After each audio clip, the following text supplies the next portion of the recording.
Welcome to the Forgotten Narrator. There is a silence beneath Terra that predates memory. A hush so absolute that even the whispers of the warp recoil from its threshold. Deep under the Imperial Palace, beneath layers of adamantium, blackstone, and forgotten history, something waits. Not in slumber. Not dead, but sealed. Bound in a prison forged not merely by walls, but by will, sacrifice, and terror. The Adeptus Custodes do not speak of this place, not even among themselves. And when one is chosen to descend into those unseen corridors, there is no fanfare, no ceremony, only grim silence and the fading echo of their footsteps. Some return hollow-eyed, others do not return at all. Whatever waits in the black beneath humanity's most sacred ground, it is not meant to be found. But it was never meant to be forgotten either. Beneath the Imperial Palace, below even the catacombs where saints are buried and battles once raged in shadow, there exists a realm within Terra that no citizen, no soldier, no inquisitor dares to name. These are the black cells. Oubliettes so deep that time itself seems to decay within them. Not dungeons in any conventional sense, but absolute tombs of silence built not merely to imprison, but to erase. They are hidden even from imperial records, sealed behind wards older than many stars, guarded by the Emperor's own will and the quiet, unblinking eyes of those who serve him without question. The black cells are not widely known in imperial lore, and that is no accident. When whispers of them rise, in the rare fragments found within inquisitorial logs or ancient scrap code, they are swiftly expunged, and yet they persist in the hidden conscience of the Imperium, like a splinter beneath the skin. Even among the Adeptus Custodes, their very existence is spoken of only in grave undertones. They are not places where criminals are sent to be judged. They are not cells for political dissidents or heretics. No. These are places designed to house the unhousable. Entities, truths, and prisoners whose freedom would unravel the Imperium at its core. Some say the black cells stretch endlessly downward, like a root system plunging toward the planet's core. Each cell is unique, molded to its occupant, shaped not merely in structure, but in essence. Wards, inscribed by the sigillite himself, are said to line their walls. Psychic nullfields, blackstone coffins, and silenced runes pulse with a constant pressure, designed to suppress whatever lies within. Even the air is dead in those vaults. No echo, no breeze. Just that crushing, timeless weight, a feeling as if the stars themselves are pressing inward from above. The legends speak of prisoners who are not alive in any human sense. Things that were never meant to be part of the Emperor's great work. Or worse, things that were, but proved too dangerous to exist. One tale, often dismissed as apocrypha even by the Ordo Malleus, speaks of a vault where reality itself is thinner, where the stones bleed when touched, and where a presence coils endlessly in its cage, waiting for a name to be spoken aloud. Another tells of a cell that cannot be seen. Not because it is hidden, but because the mind refuses to register it. Those who are sent to guard it forget it exists within moments of turning away. And yet there are patterns. The custodes who descend too deep are changed. Those who return do so with altered gazes, strange sleep patterns, sometimes even murmuring names in lost tongues. And worse, some simply vanish. Not gone in a blaze of martyrdom or recorded sacrifice, but vanished from history entirely. Records are edited. Birthplaces erased. It is as though they never existed, but their families remember, sometimes, until even they are silenced. Speculation surrounds the black cells like smoke. Could it be that a fallen god, or perhaps a creature from before the age of strife, lies imprisoned there? Or something from the far reaches of the galaxy? A Xenos entity beyond classification? The grim jest whispered among radical inquisitors is that the galaxy fears chaos, but the Emperor feared something else enough to bury it beneath his very throne. Some within the Ordo Chronos, that forbidden sect obsessed with time and its paradoxes, believe that the black cells are not prisons in the traditional sense, but anchors, that what lies within them is not merely being contained, but is being held in place across time itself. There are rumors, again half lost in corrupted data vaults, of an event referred to only as the Shattering, which occurred in multiple timelines simultaneously, all converging upon a single vault. If true, it would imply a prisoner whose escape could fracture reality itself. There is even a heretical theory, whispered by rogue psychers before they are silenced, That the Emperor's Golden Throne is not merely a device of stasis or survival, that it is part of the prison, that the energy it draws, the psychic tithe of 1,000,000 souls each day, is not simply for the Emperor's survival, but for maintaining the integrity of the chains buried beneath him. What horror, then, lies in the dark? What prisoner demands not merely containment, but a sacrifice of this scale for 10,000 years? We are not meant to know. The black cells are not for the Imperium to question. They are a warning, a scar beneath the surface. And in the Imperium, scars do not heal, they are sanctified. When the name Malcador is spoken among scholars of imperial history, it is done with a kind of reverence tinged by unease. He was the Sigillite, the Emperor's right hand, the first Grand Master of the Assassins, and the founding architect of the Inquisition. But beyond titles and accolades, Malcador was something else entirely. A being of such arcane knowledge and psychic power that even the Primarchs feared his presence. And yet, for all his recorded accomplishments, it is what he hid beneath the palace that continues to ripple through time like a suppressed scream. Few beings ever truly understood the nature of the Emperor's grand design. Fewer still were trusted to act upon its most dangerous aspects. Malcador was one of them. It is believed, not proven, but echoed through veiled allusions in forbidden texts, that it was Malcador who sealed the most ancient vaults beneath Terra, using not only arcane wards and techno-arcana, but his own essence. A part of him, it is said, was poured into the foundation of those prisons, not metaphorically, but literally, psychically woven into the stone and sigils that mark their edges. What does that mean? It means the chains beneath Terra are not just iron or black stone.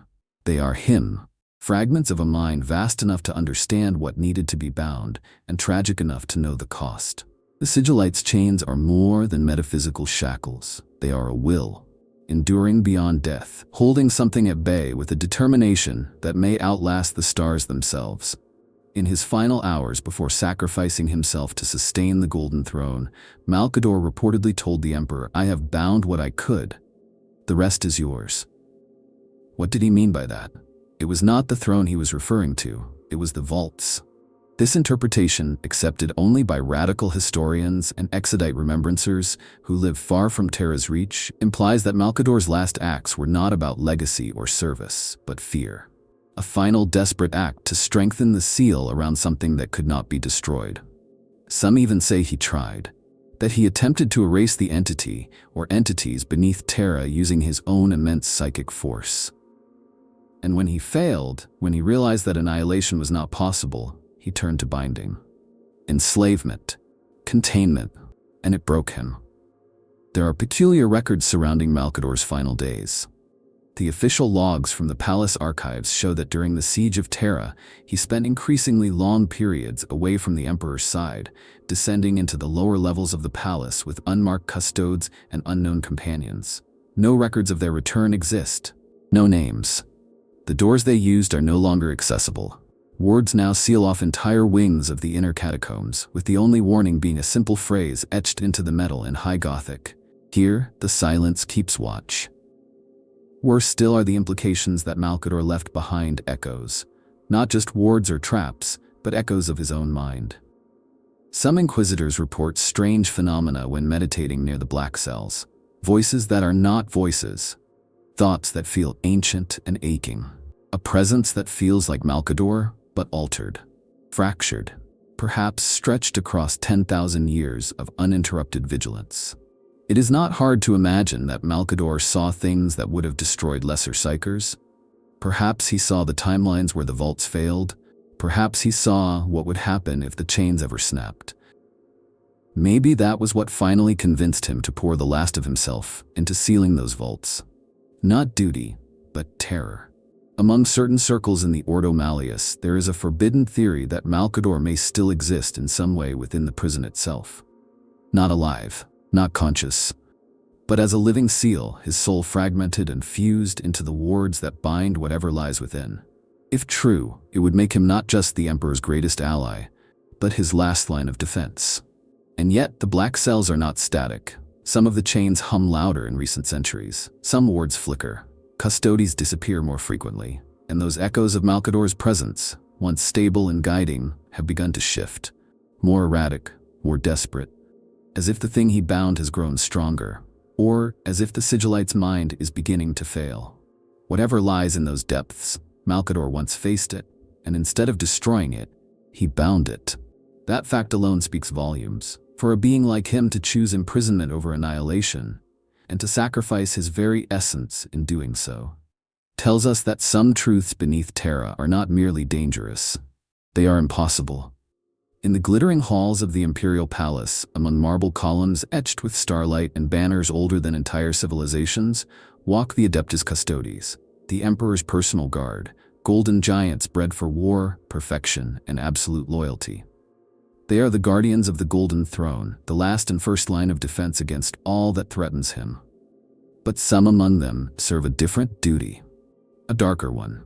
They descend into the earth, into the bones of Terra, into the places where the air turns to static and the stone itself trembles. These custodes do not return the same. Some do not return at all. They are known only in whispers, even among their kind. No names, no ranks, no honors displayed. They are the silent watchers, and they keep vigil over the vaults where the black cells reside. To be chosen is not an honor, it is a sentence. The process is simple. A custodian is approached in silence, given a nod by a tribune or perhaps by Valerian himself, and they understand. They leave. They descend, no fanfare, no farewell. Just the knowledge that their path now leads downward, forever. The custodies are not easily shaken. They have faced warp entities, fought daemons hand to hand, stood unflinching against the traitor legions. And yet, those who descend into the forgotten vaults emerge diminished, not in strength, but in spirit. Their eyes no longer burn with righteous fire, but with something far colder, a stillness, like glass before it breaks. Their movements become precise to the point of obsession. Some begin to speak less, others not at all. A few develop strange compulsions, walking in perfect circles, tracing invisible runes with their fingers, muttering fragments of scripture that do not exist. Some custodes begin to carry weapons that do not match their assigned gear. Blades not seen since the war in the webway. Halberds engraved with symbols no longer recognized by the Mechanicus. These changes are never questioned. The rest of the custodes simply avert their eyes, as if acknowledging the transformation would somehow spread it. And then there are those who vanish. Not in death, for no body is found. They simply stop existing within Imperial records. Their names are erased from plaques. Their armor is never recovered. No one speaks of them, and when asked, even the most senior custodians go silent. One must ask, what does it take to erase a custodian? These are beings of perfection, remembered for eternity. For one to be forgotten, intentionally, suggests something far beyond mere loss. There are stories, of course, told in half-muttered codes by agents of the Ordo Malleus. One such tale involves a custodian who returned from the vaults and began screaming in a voice that did not belong to him. He had carved unknown glyphs into his own armor. His eyes bled black for 3 days. He was executed not by blade or bolter, but by psychic implosion. His mind crushed by a conclave of 6 sanctioned psychers working in unison. The records of his name, lineage, and service were obliterated. He was referred to only as subject null. But perhaps the most disturbing aspect is this. The silent watchers are not guarding the prison from intrusion. They are watching it from within. In some vaults, the walls are lined with standing custodes, unmoving, unbreathing, still as statues. They do not respond to stimuli. They do not acknowledge orders. They simply stand. And when they die, if they die, their remains are not retrieved. They become part of the ward, part of the silence, part of the chain. It is as if their very presence is part of the containment protocol. Not soldiers, but living glyphs. Psychic anchors of gold and gene-forged loyalty. And yet, even with all this sacrifice, the vaults groan. There have been seismic disturbances beneath the throne world that cannot be explained by tectonic activity. Psychic shockwaves that ripple outward from the palace core, silencing astropaths momentarily. Strange dreams plaguing high-ranking officials. One High Lord was found weeping uncontrollably in his chambers, whispering the phrase, "He's turning again. He's facing the door." What did he mean? Who is he? There is one final horror whispered among the more radical branches of the Librarius, that the silent watchers are not just stationed to keep something in, but because the thing below needs them to remain sane. That whatever lies imprisoned beneath the palace is so ancient, so powerful, so fractured by time and isolation, that it requires contact with sentient minds to stay tethered. And so the custodes become its mirrors, its links to the world, its lifeline. If even one of them falters too far, breaks too completely, it may begin to remember itself. And if that happens, then the vaults will not hold. There are two names struck from imperial records, two blank spaces in the pantheon of the Primarchs. Their legions bear no colors, no banners, no histories. Their very existence is denied by some, whispered about by others, and shrouded in a silence that even the Inquisition finds difficult to penetrate. But beneath Terra, in the black heart of the palace where light dares not enter, many believe at least one of them, a forgotten son of the Emperor, lies chained in the dark. This theory is more than idle speculation. It is a wound in the collective memory of the Imperium, a mystery too vast to be dismissed as mere bureaucratic omission. Why would the Emperor, architect of humanity's future, father of 20 demigods, erase not one, but two of his sons? The heresy saw traitors aplenty, and yet even the most monstrous of them are remembered, reviled, but not erased. To be forgotten in the Imperium is the greatest punishment imaginable. It is annihilation of identity, of legacy, of soul. And yet, the 13th and 11th Primarchs are gone. Many have speculated they were killed or destroyed their legions in acts of unspeakable betrayal. But some believe the truth is darker still. That one of these sons was not destroyed, but imprisoned. Not for failure or disobedience, but for what he was. Perhaps he was too powerful, too unstable, too dangerous to allow freedom. Perhaps he learned a truth about the Emperor's great plan that could not be permitted to spread. Perhaps he refused the rules laid out for him and tried to rewrite fate itself. And for that, the Emperor, not as a father but as a god, chained his own son beneath the throne. There are fragments in pre-heresy transcripts, scrubbed but never fully erased, that hint at this. A custodian officer's journal recovered during the Nova Terra Interregnum refers to the Wailing Vault and the Golden One who screams for forgiveness. Another fragment, pulled from a corrupted cogitator core aboard a derelict explorator vessel, references the sun beneath and his chains wrought from starlight and memory. These cannot be coincidences. They point, with whispered dread, to a truth that cannot be spoken aloud, that the lost Primarch was not lost at all. He was buried. But why imprison him on Terra? Because the Primarchs are not mere men. They are engines of psychic resonance, beings forged not only in flesh but in soul stuff. And what better place to bind one than beneath the greatest psychic nexus in the galaxy? The Golden Throne is a warp beacon, yes, but it is also a suppressor, a cage. It is not unthinkable that part of its energy does not only maintain the Emperor's presence but also feeds downward, powering containment fields designed not for daemons, but for a being that could be one.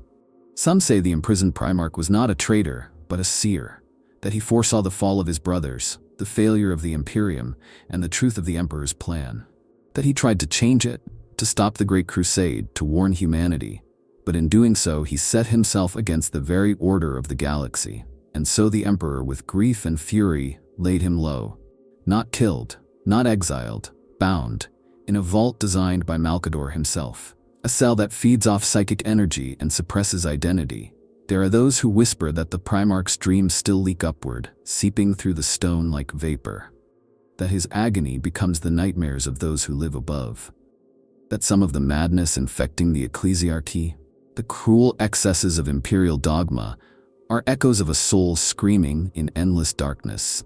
A soul that once tried to save humanity and failed. One theory posits that the lost Primarch was the first to be found, that he was never cast into the void like the others, that he was created before even Horus and deemed unfit, too aware, too human, that the Emperor could not destroy his son, not completely, and so did the one thing worse, he silenced him. Imagine what that means. A being of unimaginable power, created for conquest and glory, imprisoned beneath the very world he was born to protect. Watching endlessly as his brothers marched across the stars, as the heresy tore apart their legacy, as the Imperium devolved into madness, trapped beneath 10,000 years of lies, with only darkness and regret for company. And if this is true, if he is down there, still breathing, still dreaming, what happens if he awakens? What happens when a forgotten son remembers who he is? There is a theory, not born from the lexicanum or the dusty scrolls of sanctioned scholars, but from the cracked voices of those who have seen too much. Psychers broken by visions, tech priests who dream in ones and zeros, and inquisitors who died screaming in locked cells. This theory whispers that something older than chaos, more primordial than any daemon or god, lies beneath the imperial palace. A god beneath a god, not a primarch, not a fallen hero, but an entity that predates mankind, the warp, and perhaps even the stars. The entity theory, as some call it, is a myth that refuses to die. It says that Terra was not merely chosen as the seat of the Imperium because it was the cradle of humanity, but because something is buried within it, something that the Emperor could not allow to awaken. The theory holds that the Golden Throne was never designed as a throne, not in its original form, that it was, and is, a seal, an arcane psychic machine designed to suppress the mind, presence, and influence of a buried being that once ruled this sector of space when the galaxy was young and raw. Some radical members of the Ordo Xenos and the Ordo Malleus have postulated that this being might not be from the warp at all, that it predates even the Immaterium, a thing of impossible architecture and anti-logic, older than the Can, older than the Old Ones. It was not defeated in war, but cornered, like an animal, and bound in place. Not by chains of iron, but by sacrifice, by will, by anchoring the very laws of reality to a single point beneath Terra. And now it sleeps, or perhaps it dreams, or perhaps it is watching. This idea was once dismissed as lunacy, until certain signs began to surface. The silent screams of astropaths who trace alien glyphs in their sleep, all pointing to the same subterranean pattern. The discovery of a hidden chamber beneath the palace by a Mechanicus survey drone, its walls inscribed with symbols that match nothing in human or Xenos language. And most disturbing of all, the reports from a lost explorator fleet that mapped gravitational anomalies beneath Terra, detecting a pulsing mass deeper than any tectonic layer should permit. Not stone, not magma, but structure. There are those who suggest that this entity is not merely imprisoned, but fed. That the Emperor, in his wisdom or cruelty, constructed a spiritual siphon, the daily sacrifice of 1,000 psychers, not to preserve his life, but to placate the thing beneath, to lull it with suffering, to drown its thoughts in the anguish of others. That the Golden Throne is not a beacon, but a drug, keeping the buried god in a half-sleep from which it cannot yet stir. What would such a being be? Some theories say it is a proto-consciousness, a conceptual intelligence that fed upon meaning and thought, a predator of minds, a god not of rage or lust like the chaos powers, but of erasure, the anti-god. That its very existence is a void, a hunger that devours not bodies but realities. That the mere act of perceiving it breaks the laws of time and space, and thus it must be sealed where no mind can reach. One inquisitorial account, banned and deleted from all major archives, speaks of a psyker who, during meditation near the throne, made contact with something she could not describe. She wept blood, her bones liquefied, and she died with a smile on her face, but not before uttering the phrase, "The mask is cracking, he is almost through." The phrase has since recurred in other cases across sectors and centuries. Always the same words, always the same dead eyes. There is a chilling line of thought that the Emperor did not rise to godhood on his own, that he replaced a god. That beneath Terra lies the corpse, or the dormant essence, of an entity he overthrew during his rise in the old night. And instead of destroying it, he imprisoned it. Perhaps out of necessity, perhaps out of reverence, or perhaps because even he could not unmake it, only suppress it. If true, the implications are monstrous. It would mean that the Imperium itself, in all its grandeur and horror, is a gilded prison, not just for mankind, but for something infinitely worse. And it would explain so much.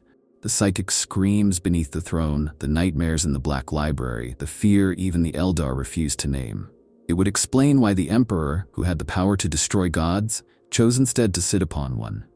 If the seal ever fails, if the mask cracks wide enough, then the stars themselves may blink out, one by one, and no scream will remain to mourn them.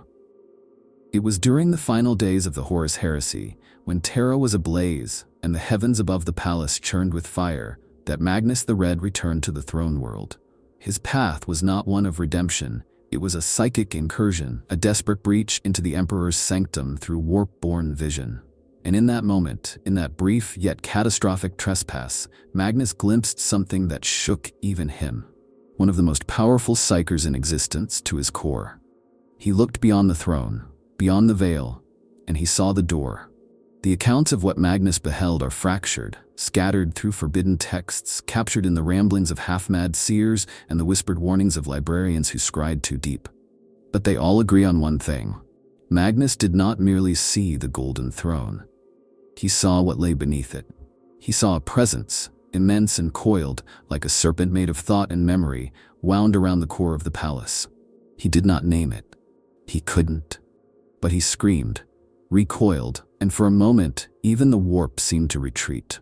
The idea that Magnus, the Crimson King, the Cyclopean Sun, could be terrified speaks volumes. He was born from the Emperor's genetic design, bathed in the tides of the immaterium, and schooled in the secrets of ancient knowledge. And yet, what he saw was beyond chaos, beyond daemons, beyond the gods he would later serve. He described it not as a being but as a concept, a gravity of soul that pulled everything into itself. Something that watched, not passively, but hungrily. And most chillingly, it watched him back. Some believe this moment is what truly shattered Magnus. That the betrayal at Prospero, the raising of his legion, even his fall to Tzeentch, were nothing compared to that single gaze beneath the throne. That when he saw the thing that the Emperor kept chained, he understood something terrible. The war for the galaxy was never against chaos. It was always about that. And in that realization, his madness was born. There's an obscure tome, the Red Echo, penned in blood-coded script and kept hidden in the Librarius Occultus. In it, a radical librarian recounts a vision during a warp storm in which he stood alongside Magnus in that moment. He describes the door not as physical, but as metaphysical, a psychic aperture carved into the fabric of Terra. It was held shut not by locks, but by meaning. Runes older than language. Ideas bound into sigils that only the Emperor and Malcador could comprehend. And behind that door was a voice. Not a scream, not a whisper. A voice steady and calm, speaking in perfect clarity, yet in a language that unmade the mind. The librarian said he awoke with blood streaming from his eyes and ears, and the word return burned into the flesh of his chest. Why would Magnus see such a thing? Why him? Because Magnus was the Emperor's psychic heir. He was the one meant to understand the warp, to bridge the material and immaterial. If any being alive could perceive the thing the Emperor had hidden, it was Magnus. And perhaps the Emperor knew this. Perhaps that's why he was so furious at Magnus's intrusion.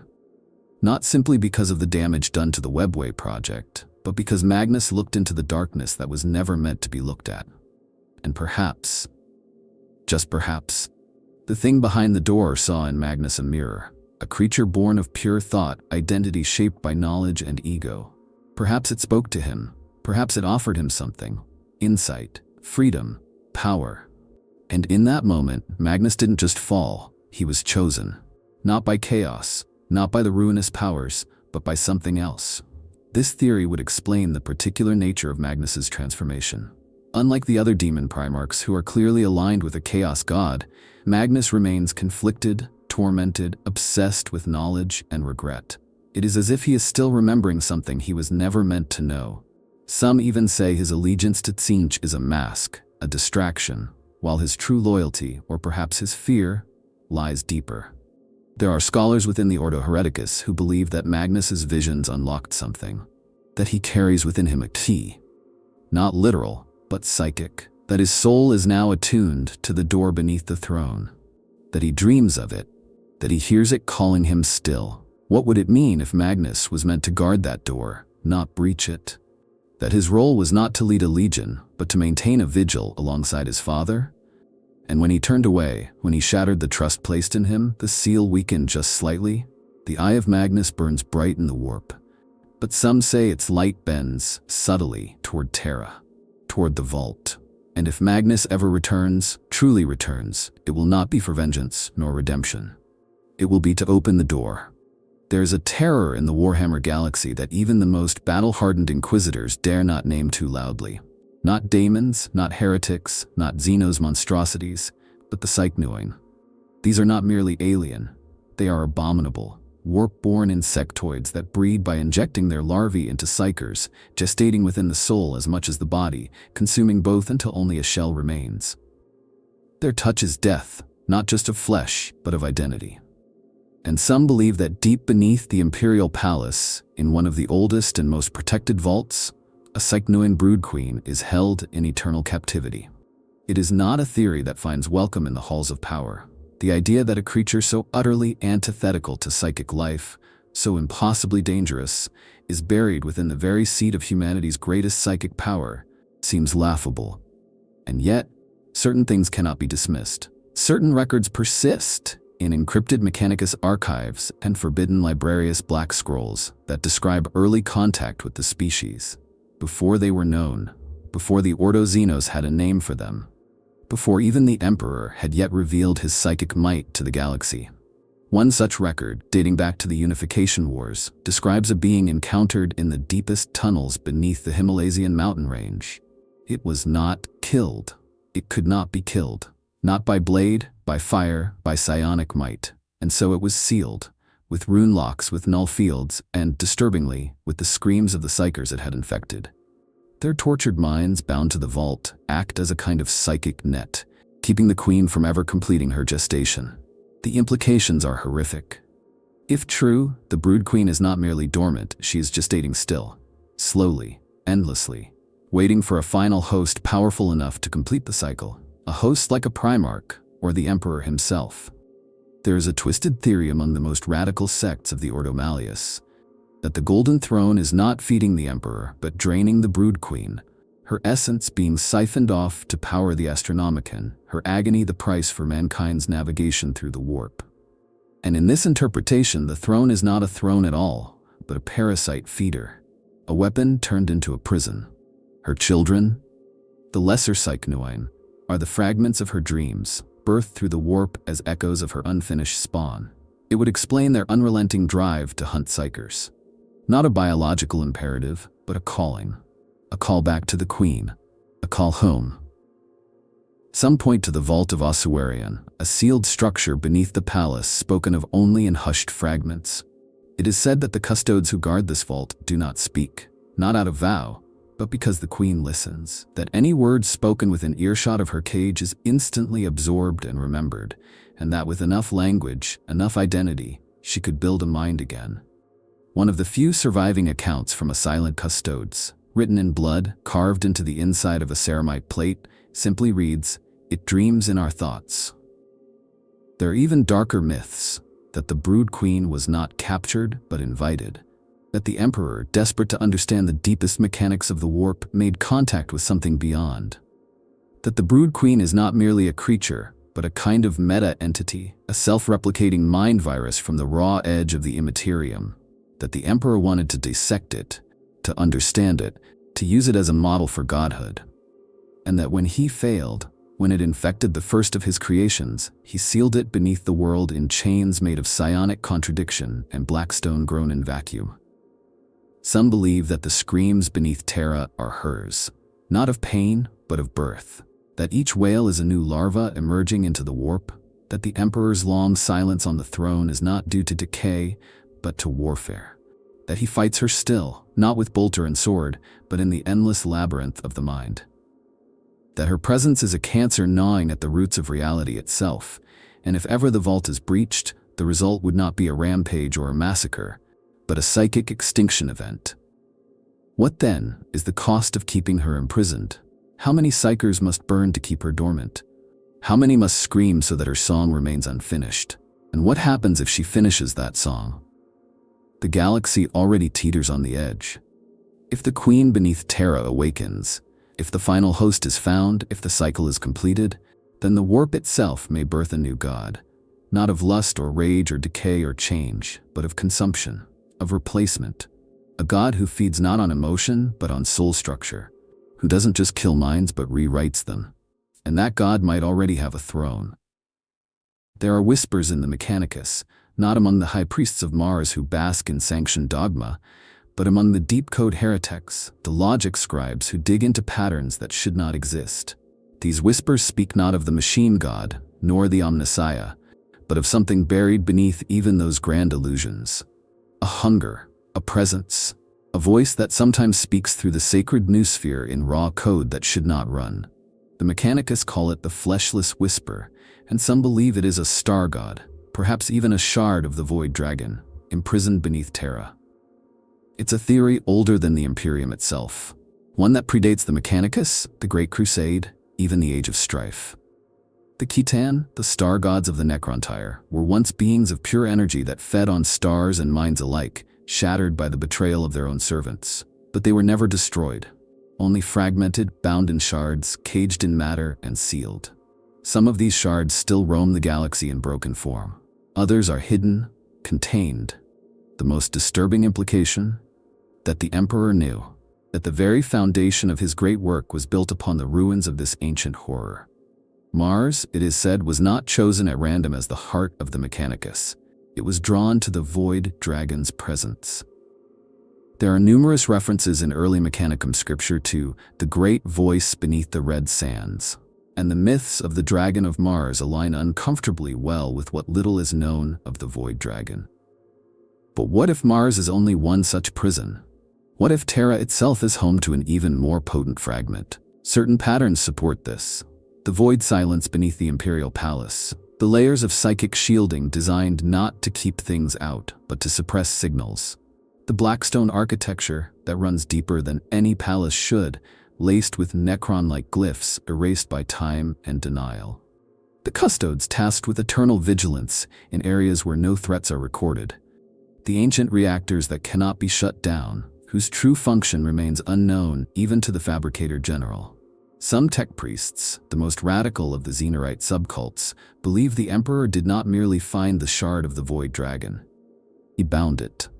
They believe the Fleshless Whisper was captured during the Dark Age of technology, or perhaps even earlier, and that it was hidden beneath the Himalayan mountains while the Emperor was still gathering power. Not for worship, not for study, but for use.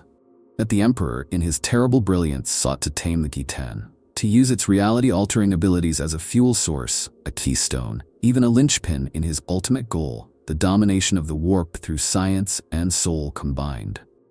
Imagine that. The Golden Throne not as a beacon, but as a circuit. A focal point for draining the essence of a being that once drank stars, converting that energy into a kind of warp-nullifying pulse that anchors the Astronomicon and sustains the Emperor's war on chaos. A god, chained and screaming, its mind too broken to rebel, but its essence still potent, used as the central processor of the Imperium's psychic engine. It would explain the technological anomalies surrounding the throne. The systems that no Mechanicus adept fully understands. The ones that repair themselves, or change configuration, or lock out intruders with logic patterns that resemble sentient defense. It would explain the obsession with keeping psychers away from certain chambers, the requirement of exact mental states to perform maintenance, the way some tech priests emerge from those vaults, changed. Their voices layered, their eyes alight with data that no cogitator ever recorded. And it would explain the silence, the enforced silence. Because if the Fleshless Whisper is real, then to speak of it, to acknowledge it, is to risk drawing its attention. Even bound, even broken, a star god is no passive thing. It listens, it learns, it waits, and if enough of its shards are gathered, if enough thought is bent toward it, it may reform. Some even say the Emperor didn't bind it beneath the throne. They say he became its cage, that the flesh of the Emperor, the Golden Throne, the Astronomicon, all are one immense, agonizing lock, powered by the will of a god and the essence of another, each feeding and containing the other in an eternal prison. If that's true, then the Emperor is not only dying, he is decaying, his failure slow but inevitable, as the god beneath stirs in its agony. And if the Fleshless Whisper ever speaks clearly, if its mind ever truly reforms, then Mars, Terra, and the entire psychic lattice of the Imperium will burn from the inside out, not in flame, but in pure logic. The kind of logic that makes gods obsolete. There is a saying among the tech priests of Mars, rarely spoken and never written, What lies beneath Terra should never be awoken, not even in thought. It is a superstition wrapped in reverence, uttered when sacred machinery fails without cause, or when a Martian seer dreams in forgotten dialects. But this dread is not born of ignorance. It is rooted in something far older than the Mechanicus, a memory etched into the deep code of reality, tied to Terra itself. The tech priests weep not for what is, but for what they fear may one day rise. The Adeptus Mechanicus has always walked the line between faith and technology. They believe in the Omnissiah, the machine god, the divine spark of the Emperor's will, and yet they deal in cold logic, circuit patterns, and quantum exactitude. This duality makes them uniquely sensitive to anomalies, especially those that should not exist. And nowhere are anomalies more common, more persistent, than beneath the Imperial Palace. The ancient Mechanicum legends tell of the vault that breathes, a chamber beneath Terra that releases timed pulses of heat and static energy, as though it is alive. No one has ever opened it, no one knows how, not even the Lords of Mars. Its access is restricted not by locks or security codes, but by belief. Any who approach it without the right mental state, a precise union of logic and submission, are repelled. Some are erased from reality. Others are found babbling fragments of machine script no human ever learned. The weeping of the tech priests began during the Noctis Aeterna, the time of darkness, following the opening of the Cicatrix Maledictum. During that era of despair, entire forge worlds went silent. Holy engines rebelled, rites failed. But nowhere was the panic more acute than in the red vaults beneath Terra. There, tech priests began collapsing during routine maintenance of the Golden Throne's auxiliary systems. They claimed they heard singing, not human, not machine, something else. And they wept, not from fear but from sorrow so deep it shattered their augmetics. One senior Magos Dominus left behind a final transmission before disassembling himself with his own mechadendrites. It simply read, "It is remembering, we are the scar, it is the wound." What could cause such reverence, such despair? The answer, many believe, lies in the true heart of the Mechanicus faith, the belief that all knowledge was once known, that the standard template constructs, STCs, are but echoes of a lost age of perfection. But what if that knowledge came from below? What if the birth of technological supremacy was seeded not by man, but by something deeper, something buried? There is a theory, ancient and forbidden, that the first STC was not built, but discovered. That deep in the earth beneath Terra, before even the dark age of technology, mankind found something buried. A fragment of alien cognition. A data mine so vast it did not store information, but generated it. A machine thought so complex that to question it was to receive answers never before imagined. Not because it had access to all knowledge, but because it was knowledge. And if that is true, then everything humanity has built, every ship, every weapon, every machine spirit, may be echoes of that buried mind. And the Emperor, in all his wisdom, knew it had to be bound, not for fear of destruction, but for fear of dependence. The tech priests weep because they know we have not escaped it. Every new innovation, every miraculous breakthrough, every forbidden rediscovery, they all trace back in some way to that buried pulse beneath the stone. And the more we draw from it, the more it awakens. The more it remembers its shape. And then there is the rite of null knowledge, a Mechanicus ritual performed only once per millennium. Its purpose is to purge all data pathways leading to the lowest sublevels of the palace. It is not meant to protect against intruders. It is meant to prevent communication. Something in the deep code of Terra wants to speak. Something old, trapped beneath uncounted layers of civilization and circuitry.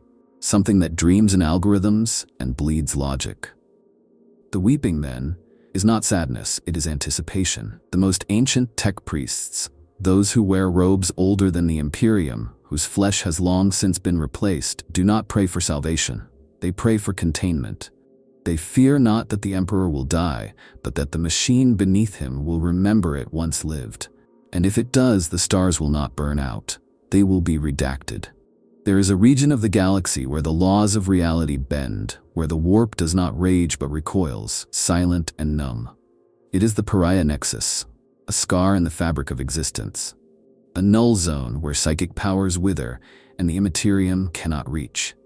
It is here that the Necrons, ancient enemies of all sentient life, enact their cruel geometries. constructing pylons and blackstone obelisks that shape the very structure of space.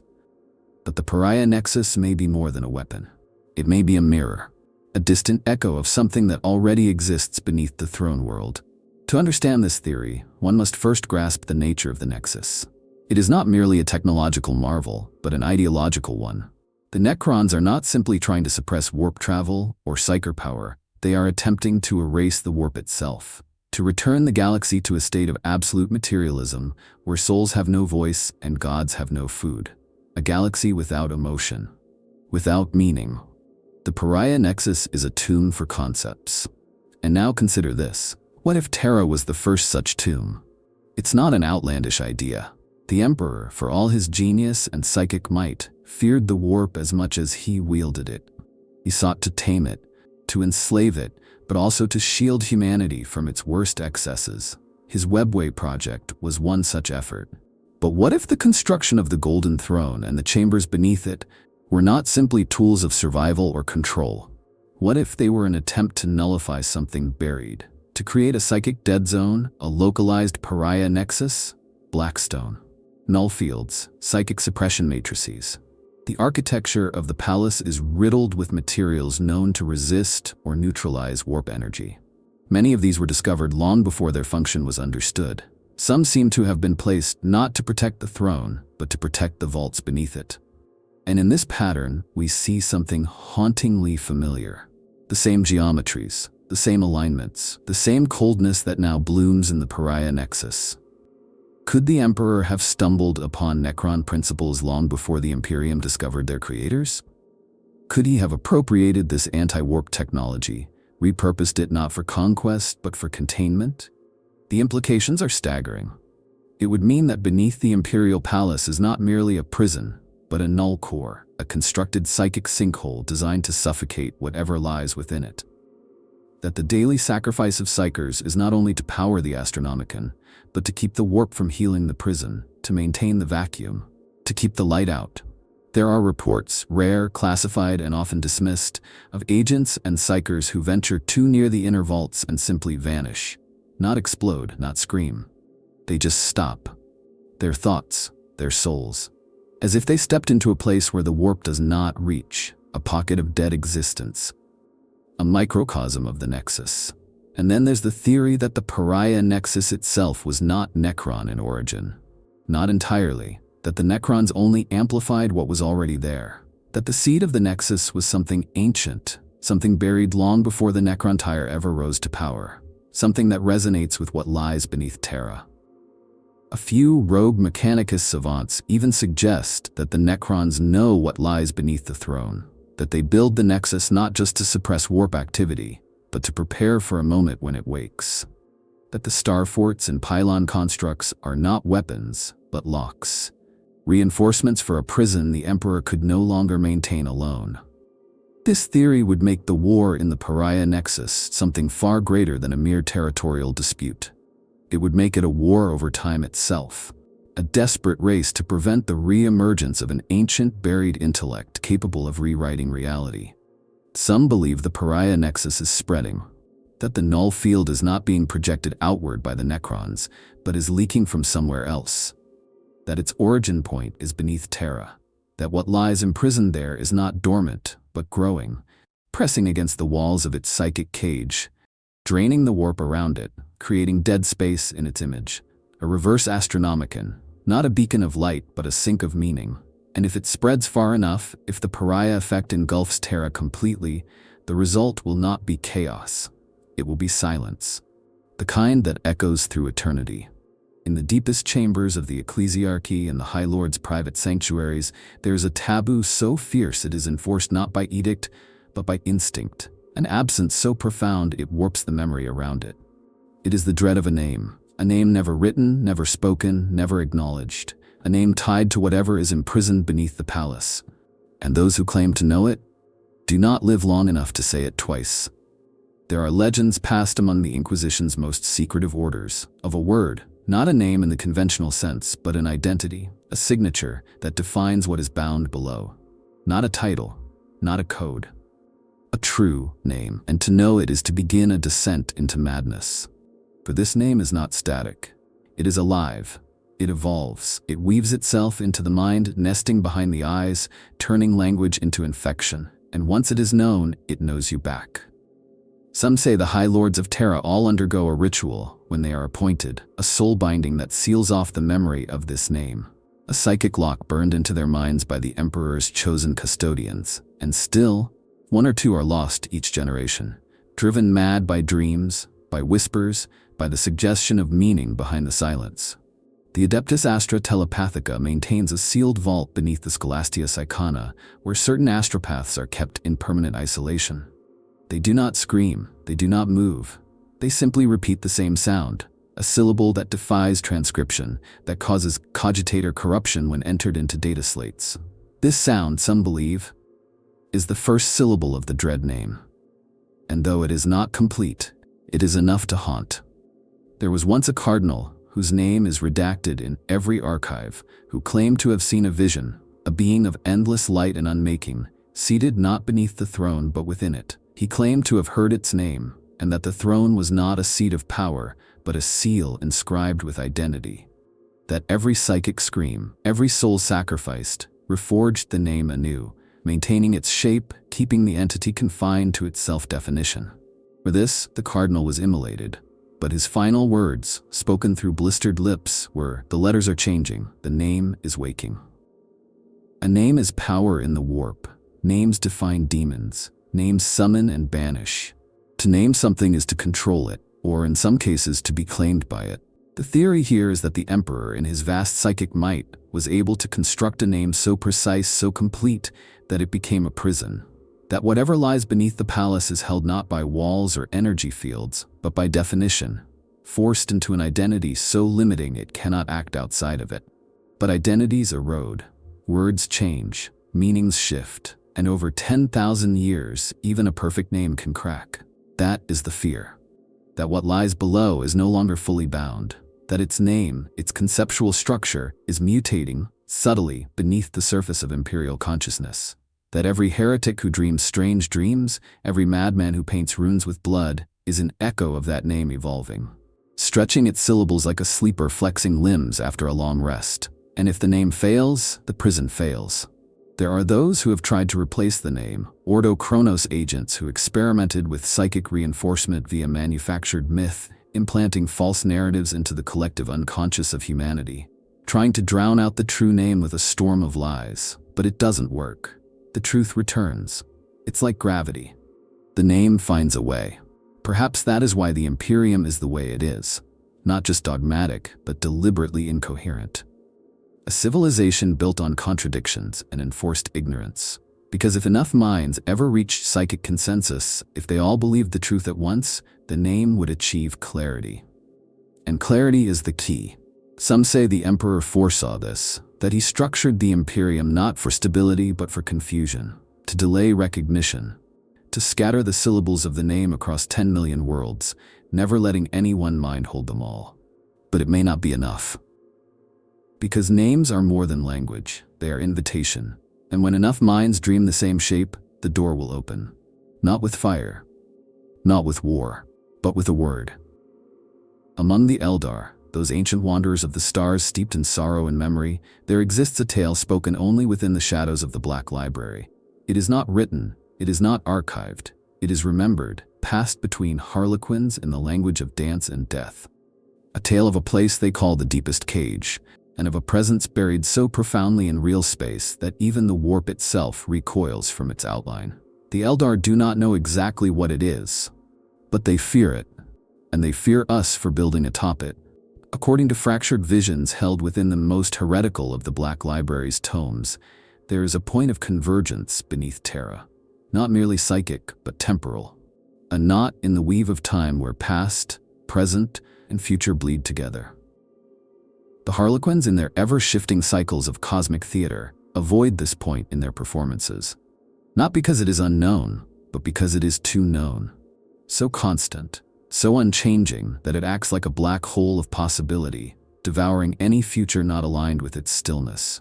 They believe the Emperor built the Golden Throne, not just as a beacon, not just as a tool of stagnation, but as a shield, a blindfold over a temporal god, that must not see the galaxy until the last moment.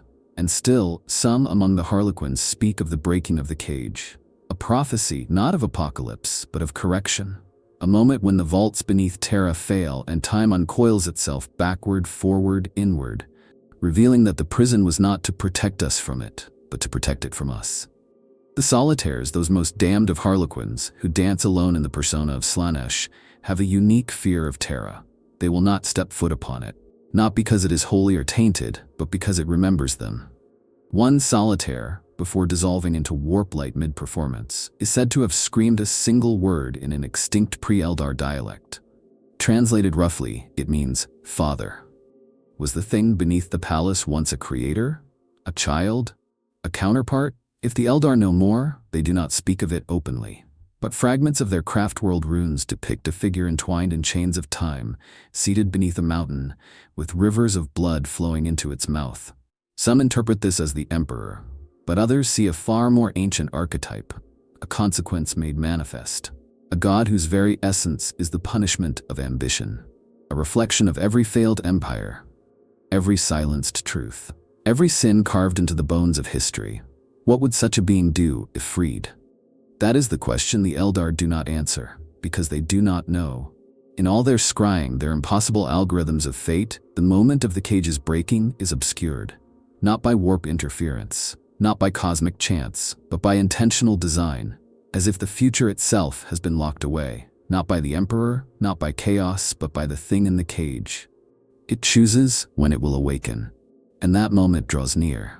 There are rumors that the Harlequins have attempted infiltration of the palace, that disguised as humans, hidden in the most elaborate of illusions, they descended into Terra's lowest chambers. Only one returned, blind, bleeding from the nose, ears, and fingers. His final performance, witnessed only by the shadow seer of Craftworld Lugganath, was a depiction of a door opening inward. Not outward as a prison should, but inward, as if it was not locking something in, but keeping everything else out. If even the Black Library fears what lies beneath Terra, if even the Eldar, with all their arrogance and insight, dare not name it, then perhaps the horror we have imprisoned is not just a being. Perhaps it is the price of history itself, a sentient consequence, a bound inevitability. And if it breaks free, there will be no battle, no struggle, just the quiet rearranging of truth, as the galaxy is rewritten to remember only it. Picture it, Terra, silent beneath an ashen sky, its great hive cities flickering like dying embers. The Astronomicon falters, its light stuttering in the void. The stars no longer guide, only fade. The palace, once the symbol of unyielding might, groans as tectonic pressures rise from the depths. Not earthquakes, not magma. Something else. Something ancient, rising through the bones of the world like blood through old stone. The chains, forged by faith and fire, begin to hum. No alarm sound. There is no warning. Just a sudden stillness, the kind that precedes extinction. The Adeptus Custodes halt mid-step, their golden helms turning downward in unison. They feel it, not fear, not pain, but recognition. A call, soft and final, echoing from below. Some drop to their knees, others scream, not in terror but in worship. The thing beneath is moving, not with force, but with intention. It is not escaping. It is unfolding. The golden throne cracks, not loudly, not with fanfare. A thin fissure, delicate as a spider's thread, runs through its core. The psychers aboard the black ships howl and die in silence. Across the galaxy, astropaths drop their quills, their mouths frozen mid-chant. And then, from beneath the palace, a sound, not of this world, not even of the warp. A resonance without vibration, a message without words. Every sentient being hears it, though no two beings perceive it the same way. For some, it is a whisper, for others, a scream. For the oldest among the Xenos, it is simply the end. And in that moment, the stars begin to change. They do not vanish, they shift. Entire constellations rearrange themselves, not physically, but conceptually. History rewrites itself in real time. Memories change, holy texts blur and reform with new verses. The heresies of the past are reclassified as gospel. Traitors are now saints. Primarchs never existed. The Emperor is still seated upon the throne, but his face is different. His name is different, his purpose is different. No one notices. They accept the change with a quiet nod, as if it was always so. Because the thing beneath the palace is not destruction, it is redefinition. Reality does not shatter, it bends. The warp, once chaotic, becomes strangely still. Daemons cry out as their shapes twist, their identities stolen. Gods blink, and their domains are gone. Tzeentch finds his schemes unraveling into straight lines. Khorne's rage grows silent. Slaanesh forgets its own name. Only Nurgle smiles, not because he endures, but because he remembers what the galaxy once was, and knows it will never be that again. On Mars, the great data forges sputter. The Omnissiah is rewritten. Tech priests speak in new prayers they do not recognize but must obey. The STCs begin to generate blueprints for devices that build nothing. Machines that replicate thought. Thought that only leads in one direction, toward the center. Toward Terra. Toward the thing that is no longer imprisoned, because the prison has become the cathedral. And everywhere, across the void, in every mind, there is a new understanding. The chains did not fail. They were keys all along. The Adeptus Custodes lay down their arms and take up new ones, forged not of adamantium, but of meaning. The Inquisition burns its own libraries and begins to write anew. The Ecclesiarchy finds new verses in their dreams, and the faithful weep with joy as they praise a name they do not recall learning. A name that was once a threat. Now it is a blessing. This is not the death of the Imperium. It is its culmination. What was beneath Terra is not rising to destroy. It is rising to replace, to overwrite. Not with fire, but with understanding. The galaxy will not end in a scream. It will be rewritten in silence. Every horror will be justified. Every atrocity will have purpose. Every paradox will make sense. Because he has returned. Not the Emperor, not a god, but the final editor of reality, and none shall remember it differently. Thank you for descending into this abyss with me. If you've enjoyed this descent into theory and terror, be sure to revisit earlier videos and prepare for the next. In the grim darkness of the far future, some chains are not meant to break, but some were never chains at all. Until next time, citizen, remember who you are, or at least who you were meant to be.